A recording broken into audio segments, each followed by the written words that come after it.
Hi, welcome. My name is Betsy Brown. I'm with the Texas Language Center, and today we have David Hunlich presenting about implementing learning stations in language classrooms. He is an interdisciplinary PhD student in the Department of Germanic Studies, and he got his German Magister degree at the University of Leipzig in linguistics, philosophy, and logic. His current focus is on sociolinguistics and migration. He's worked in diverse language teaching environments over the past 8 years, from tutoring a program for immigrant children in Leipzig to training English teachers in Mongolia, and recently here in Austin as a German teacher at the University of Texas and at St. Edward's University. We're very pleased to have him here speaking to us today. Will you please help me welcome David Hunlich. After collecting all the materials, we basically came up with the idea that we could make this look like a UT student's trip to Germany. And we came up with the idea that Jamal, a UT student with an Arab background, would travel to Munich, because Munich is very well known for attracting people from the Arab community to come to have their holidays there. And so we made up this story that, Jamal's parents said, hey, you're going to go to Munich. That's a cool city. It's safe. It's a good place to go, right? And you can stay with a German family. And obviously the German family we came up with was my family. And so we kind of made up this story of Jamal and how he goes through Munich, right? And they're helping him get through that. And these are exercises on using the right conjunction. And students basically took a work page and they kind of worked through this. And then they went and checked whether this was not conjunctions, these were auxiliaries, sorry. So they used the right auxiliary verb for telling the story of Jamal's first day in Munich. And this is the history station we already talked about. Then this is the marriage of my sister, basically. So I'm going to talk about autonomy today, learner autonomy, and this has been a topic that touches the lives of anybody who teaches nowadays. The learner is in the center of the learning event. When I first came to the University of Texas, this was a slogan that I was told over and over again. We have a learner-centered approach to teaching and so forth. So in this age of learner-centered approaches, we tend to forget that this actually has a very long history. And I want to start with talking about how autonomy in German pedagogy, so where I come from, the country I come from and I grew up in, how that evolved. And it actually, the encounter with learner autonomy and just autonomous processes of education go back about 100 to 150 years.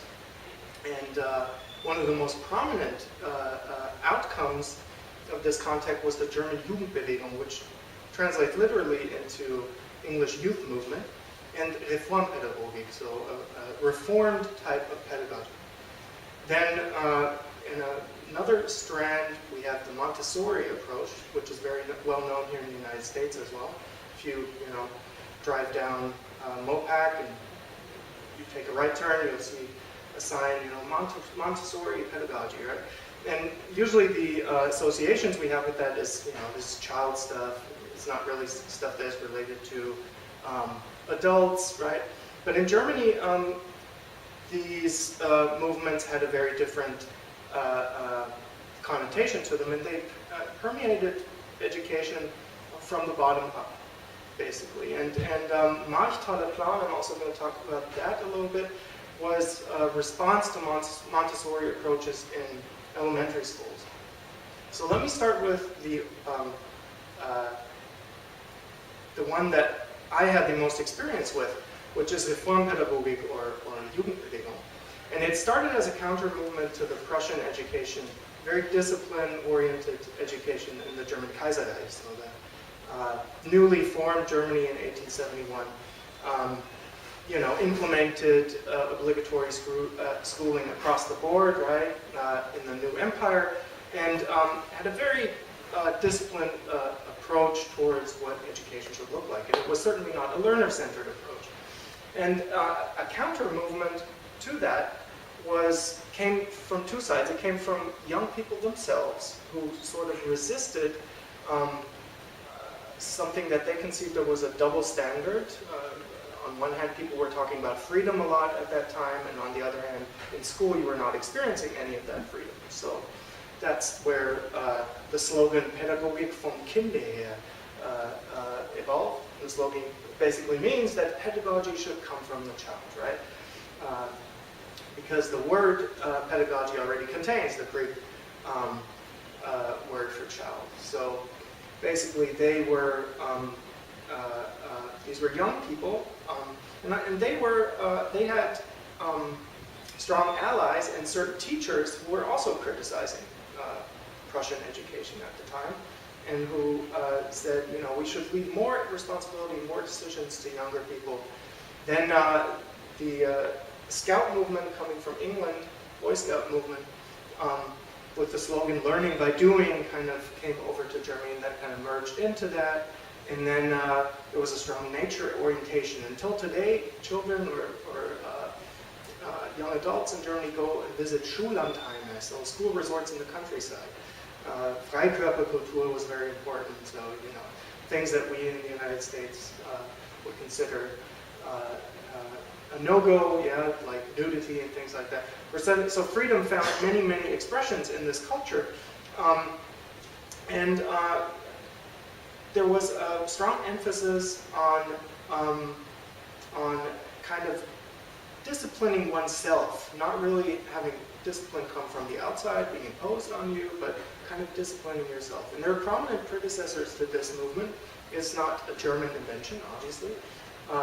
The slogan "Learning by Doing" is also not a British invention. It actually goes back to Comenius, who lived in the 17th century, and other predecessors of this more learner-oriented strand of thought, or Rousseau and Pestalozzi. I put a quote down there from Comenius, another one, "Omnia sponte fluant, absit violentia rebus." And this kind of expresses the spirit of where this comes from. So it's a very old thing, actually. All things flow spontaneously, so coming from themselves, basically, yeah. Force is absent in things, so you don't impose on things. And this is the kernel of what we see today, what we see unfolding today, verbally as the learner-centered approach. Now I want to look a little bit closer at Montessori pedagogy, because this was the approach that entered schools at the level of elementary school, and continued to leave its impression on people who went through that type of pedagogy. And in the spirit of the quote I just gave you from Comenius, I want to give you a few quotes that fall in line with that from Maria Montessori. He was an Italian pedagogue and called herself a scientist. She wanted pedagogy to be more scientific, and she suggested we should be observing children rather than telling them what to do. So, first quote is, "The pedagogical method of observation has for its base the liberty of the child, and liberty is activity. Discipline must come through liberty. If discipline is founded upon liberty, the discipline itself must necessarily be active." So the two words, liberty and discipline. Liberty, today we kind of have replaced that with the term autonomy, because it's a very politically loaded term today. But at the time, these were the contrasts, discipline and liberty. But she understands discipline to be coming about by an active process of the children themselves. So the children would be in the classroom doing things and kind of reaching a point where they kind of discipline themselves to concentrate, to reach the goals that they set for themselves, and so forth. To be thus helpful, it is necessarily rigorously to avoid the arrest of spontaneous movements, and the imposition of arbitrary tasks. Now, if we think about our own teaching, how we do it here at the university, very often, obviously, we have to impose on people. That's how it functions in our educational system. Very much in contrast to what Maria Montessori is saying here 100 years ago. And she's not even claiming to terms such as the learner-centered approach and so forth. So we see a little bit of a contrast in what we're actually doing in our everyday university life and what the radical forethinkers, if you want, of this idea actually had imagined. So even an intelligent teacher, and let's say we are, who understands this principle, finds much difficulty in putting it into practice. She cannot understand that her new task is apparently passive, like that of the astronomer who sits immovable before the telescope while the world whirl through space. And this very metaphorical quote of hers kind of shows that she really took her role as a scientist very, very serious, perhaps too serious, but she was definitely of the opinion that the teacher should play a very passive role in the classroom. He was not the person standing in the front like I am standing in front now, telling everybody what learner autonomy is. Basically, children should experience that on their own. And they should kind of see for their own what discipline means, right? And these principles put into practice look a little bit like this. I want to very quickly walk through this because we're going to focus on the learning stations later. So in elementary school, what you need is a prepared environment, kind of like this. So where you kind of have stations, and this is where the word stations comes in the first time, even though Montessori doesn't use that word. She talks of the prepared environment. Yeah, this is where children move about, and they kind of explore what their abilities are. Yeah, and they move freely, and they are observed by the teacher, and the teacher tries to facilitate. The teacher is very much a facilitator of what the needs of the children are.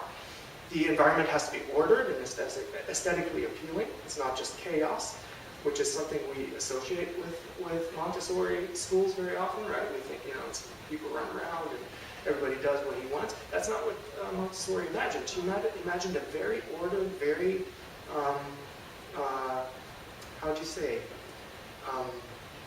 an environment radiating a certain discipline by itself, maybe, yeah. So I would actually want to ask you to imagine for yourself an environment where adult language learners, and I'm not talking about children here, adult language learners. Now, why am I talking about adults? Obviously we have them at the university, but even more so, the idea of a learner-centered approach should hold for self-responsible adults, right? So how can we imagine an environment of adult language learners, students, in which we as teachers merely assist as they make learning decisions? What could that environment look like? I just want to give you a moment to think about that. And the second question I have is, imagine a class without frequent graded assessment, because in Montessori approach, she doesn't talk about grading very much. She talks a lot about observation. And how could high observation standards be accomplished? So, the physicist Richard Feynman, in the last century, he actually experimented with his class once and did not grade his class for some time and just looked at what happened. And it's actually interesting to read in his, I think the book is called You're Surely Joking, Mr. Feynman. And he describes how certain students get very, very nervous when they're not graded. Yeah. They're so used to being graded constantly and continuously that when you don't grade them, they get very nervous. And they don't know what to do anymore in the class. So there's very little self-discipline in the original sense of the learner-centered approach with students in our system, perhaps. So if we think about these questions, others obviously had, they asked themselves the same question, and there was in Catholic free schools in Germany, a Catholic response to the Montessori approach, which basically was that children are not able to deal with so much freedom. They need more structure, which is basically what we see whenever learning stations and so forth are implemented in a college environment, university environment. We don't get rid of grades. We usually try to accommodate something very radical into our less radical and very structured environment, right? And this is what Catholics in Germany tried to do.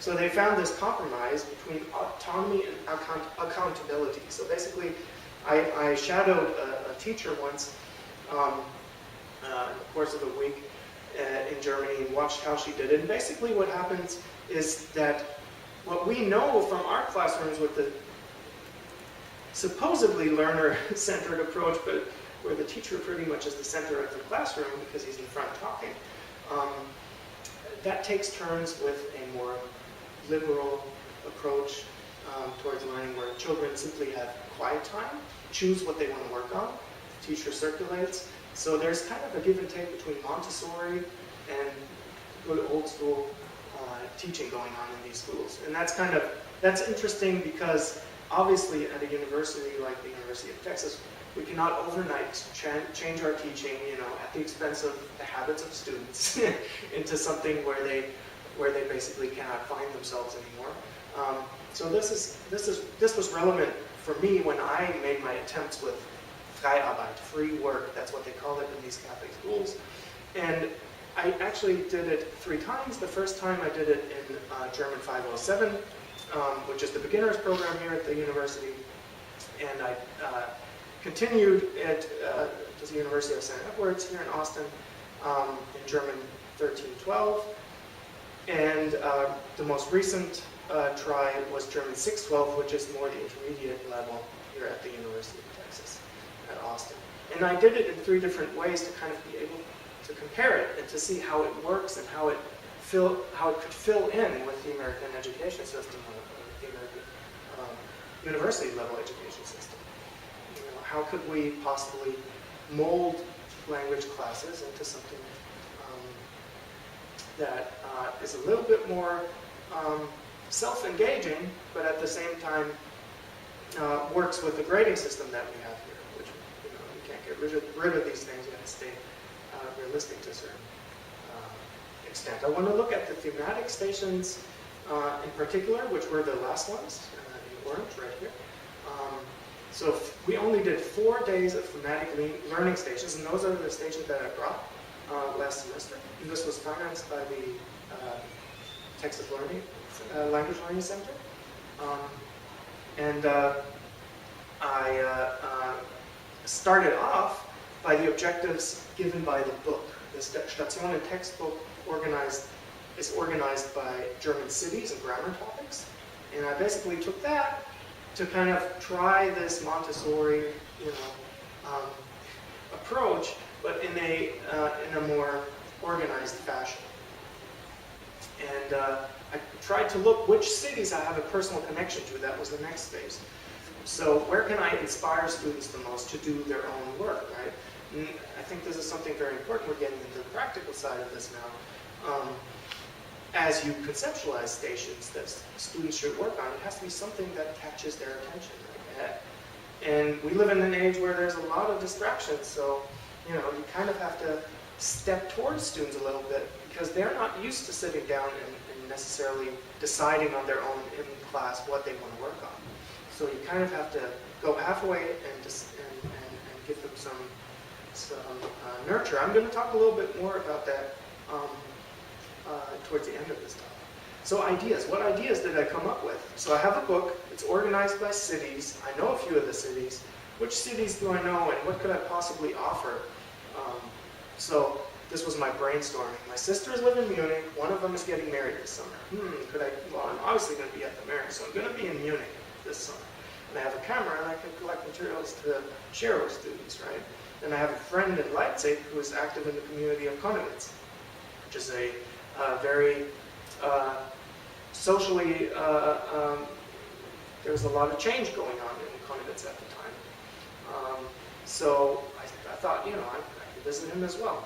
And he gave me the idea to talk about gentrification, because gentrification, so the social changes going on in German neighborhoods, that's a big issue in Germany, And the book talks about it. Obviously, we also have this going on in Austin. Only 2 days ago, there was a big headline in the Daily Texan, gentrification is a good thing, right?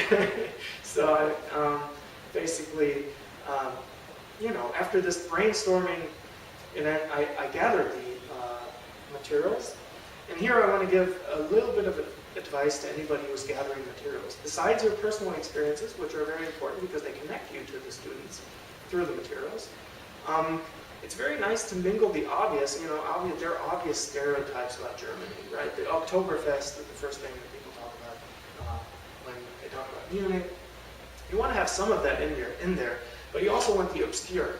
And I also think it's important to connect the local with the international context in the very globalized world that we live in.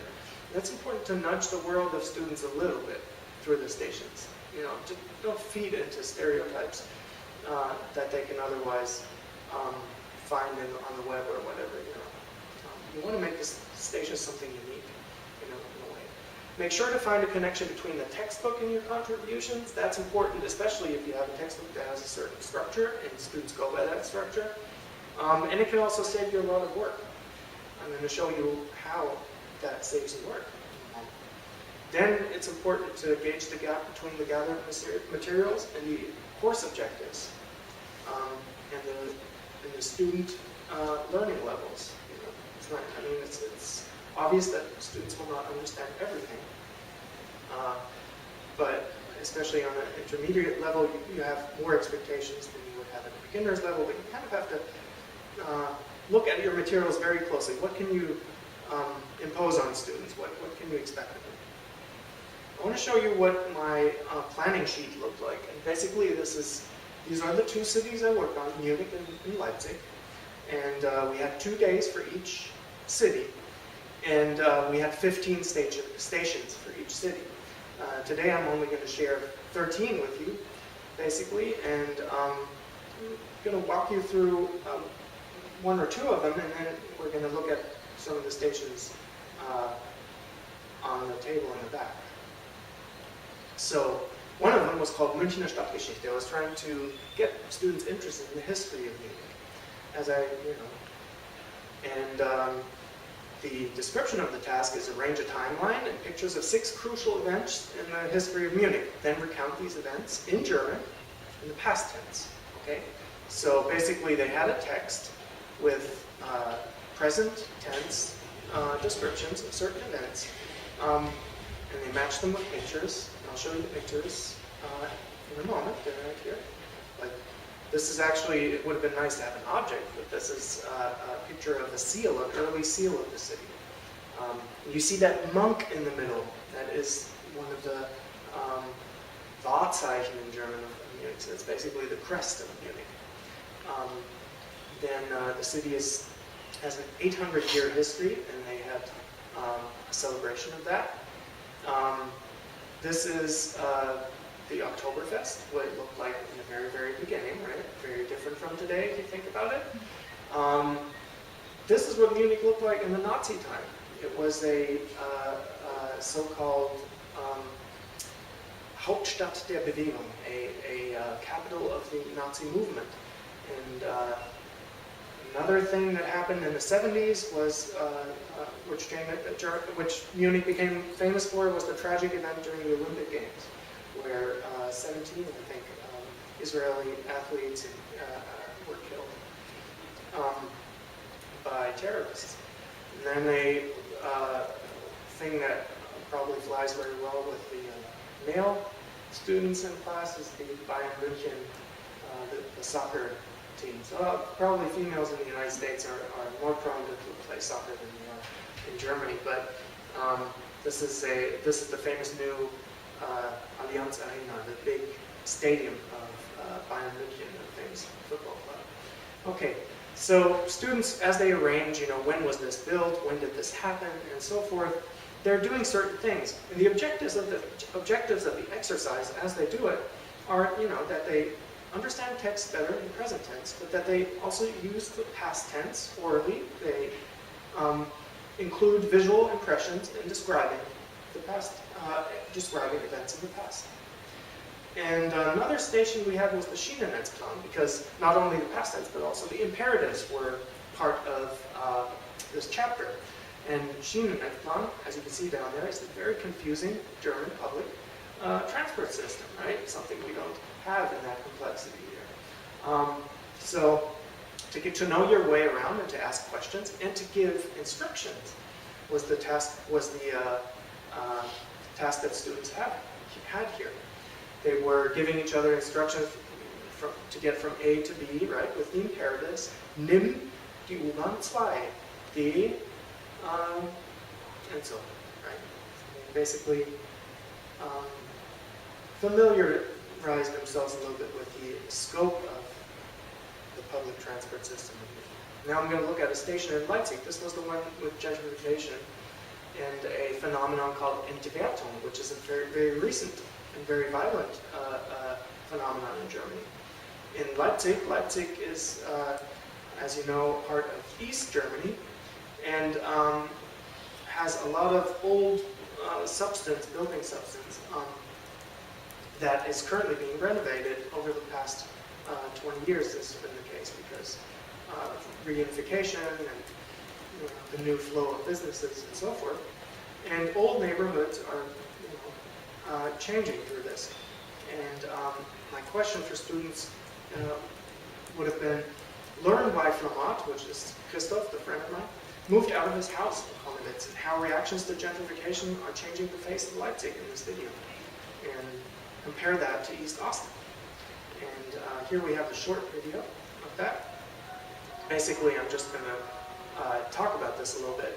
This was an event where a young businesswoman started her own shop. In the process of gentrification in Konowitz, kind of played into the success of her business, because she started a shop for children. It was a toy store, if you want. And the new families moving in from West Germany basically were spending all their money on this fancy toys, the fancy toys that she had in her shop. As you can see here, it's very child-friendly, but this attracted more and more expensive residents to the neighborhood, raising rent prices, and not everybody liked that. So people did a color attack on her. These are real conversations that took place in Munich in different places, like the Oktoberfest, on the railway, public transportation, certain places where people, and these dialogues have been noted down by Munich residents with a good ear. Yeah, they basically wrote them down, and we gave them to our students to have them work with original material and to kind of try to understand real conversations as they are and to contextualize them. So they had to find which one was a beer garden conversation, which one was a mother that's trying to raise its kid in an anti-authoritarian way, right? There are certain people who do that in Munich. Then there was a teenager who bought too much and she tried to hide what she bought from her mother and so forth. And they had to figure out these things and contextualize them for us. That was one station. Another station right next to it is called shopping, and it kind of talks about the problem of rich young people in Munich who are basically a very similar problem to the one in Leipzig, just maybe not as prominent. And this is a song by a recent band called Moop Mama, and you can see the band right here, and they are singing about how great life must be when you have a lot of money, like these people have. And students were supposed to find the imperative. So we didn't just give students a bunch of fun. We also had them work on precise tasks in the way that they're actually used to from the workbook, right? So they had to find the infinitives first of the verbs. Infinitives and imperatives in German are different, so they had to pair these up and so forth. Yeah, and that a little bit. I would like to have some feedback from you, obviously. think, we can do that in a private conversation, maybe not here online. So, what did you like? What did you not like about these stations? Where did you get an idea that will work in your own language classroom? And that's actually my goal today, that you think about your own language classroom. Where can you possibly enable students to make their own decisions more? Because if we really want to be truthful to this learner-centered idea, I think that we have to change the paradigm of our thinking a little bit. We cannot give them as much structure as they're used to, because we're basically feeding into habits that we've established through our education system ourselves. So in language learning, that's a big problem. Once students have gotten used to the structure of a textbook and the structure of a language course, and then you put them out there, like some of my students went to Germany, right? And they were very happy that we had these more free type approaches in the class, because they were used to improvising and making, quick decisions and so forth. And they were very successful communicatively to get their point across and so forth. You can also make stations where you simply have a German speaker be the station, right? They have to talk to that person. That's something I did in another class. I actually want to compare the three things that I did now at the end of this presentation. So I told you I did this with a beginner's class, German 507, here at the University of Texas. I did it with a beginner's class at the University of St. Edwards, and with the intermediate class, German 612, last semester. And last semester we had a very mild approach towards learner autonomy, I would say. We really gave them 4 days, basically, of where they had learning stations. And in the other previous approaches, I was a little bit more radical, and I kind of want to share with you what I did there, and kind of why I also backed off of some of what I did there. So the first thing, in German 507, I reserved 1 day every week for free work on learning stations. The good thing about that was that students got used to the process. They actually knew how to do it. They came in, the stations were set up, right? I was there, I was circulating and observing, and they knew where they had left off the week before that. And every 2 weeks they had to give me a report on what they had achieved during the 2 weeks. And at the University of St. Edwards, now let me say that in German 507, I did not excessively grade what I did with students. I simply let that flow into the overall assessment. And I thought that was too loose.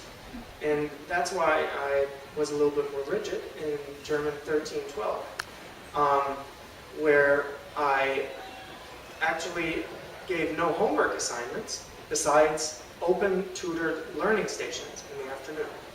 And they got these learning stations, but they had to hand them in, and they were graded. So basically, I implemented grades, but I replaced homework. Okay. The last point we've already seen. That was basically assessed through an exam. I want to compare the different approaches. And if you compare it, so the students were my own students in the first 2 classes, but not last semester. Last semester we implemented the learning stations in 3 classes across 612, actually in 4 classes.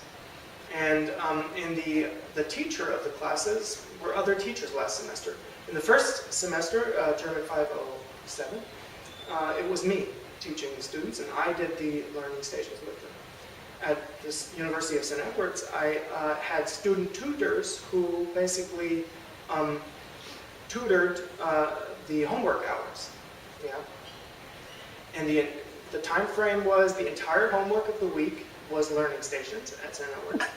The time frame 507 was 1 class day per week, and we only had 4 class days in 612. The assessment, and this is an interesting part. The assessment, as I said, in 507 was almost none. I let the impression of the learning stations flow into my overall assessment. I gave them regular quizzes on the other days that we had. We had one quiz day per week. Okay?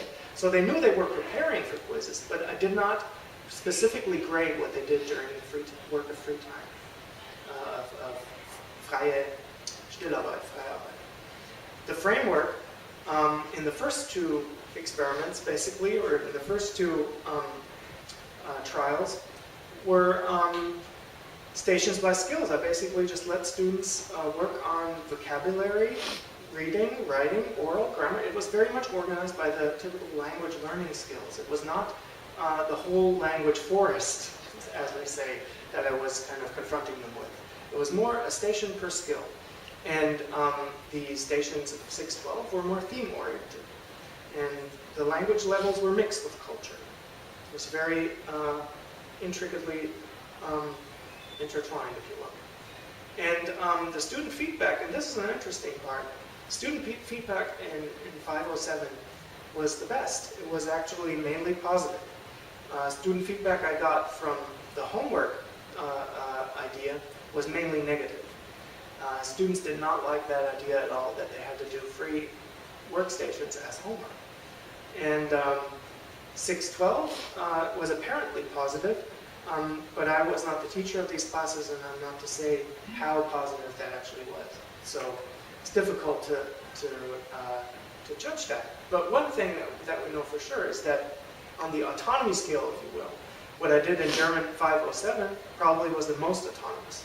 Students really had to come into class, and they had to, every week, they had to get used to doing their Stillarbeit, right? And in German 1312, it was kind of in between. It was kind of wishy-washy, if you will, right? It was neither nor. And in German 612, we gave them a lot more structure. So what you saw in the back was a lot more structure and a lot more like what they were used to. And that was apparently very successful as well. So it doesn't have to be the very radical approach in order to be successful, I think.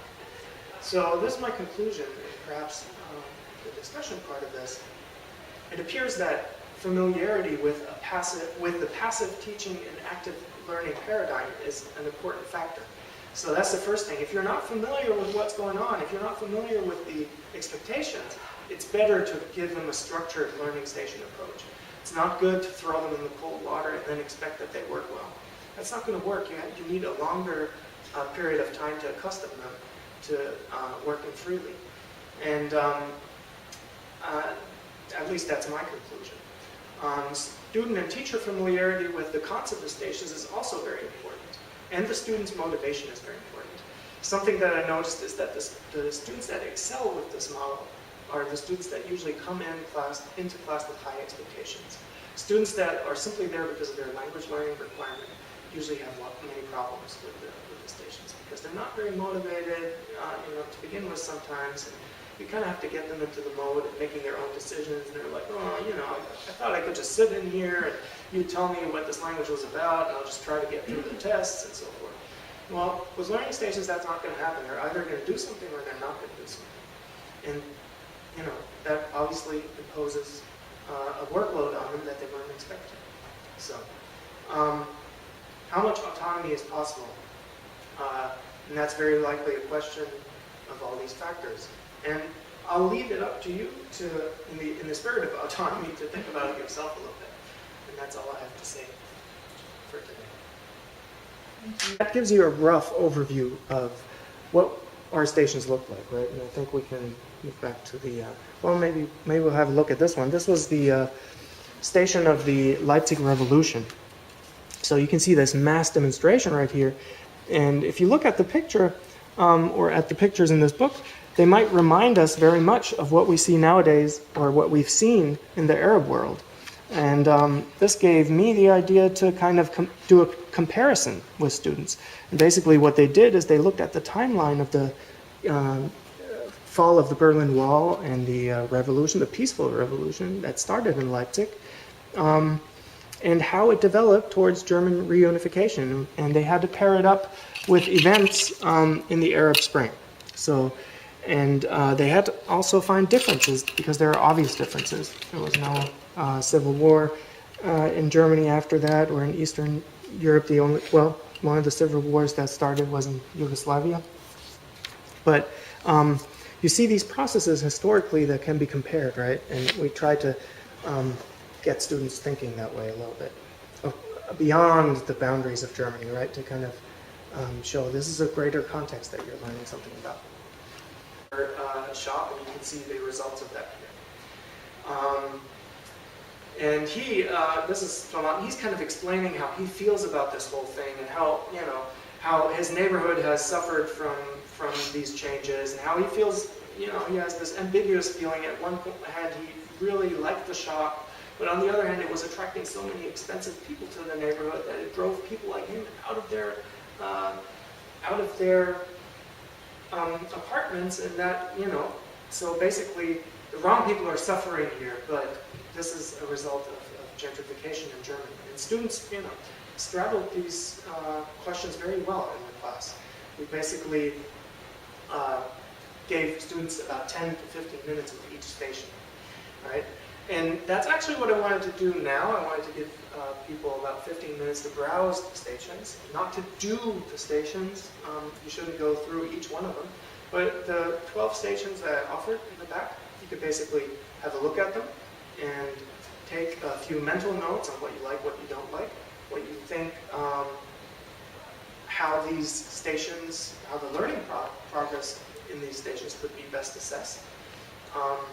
That's the first break right there. We can have a look at that.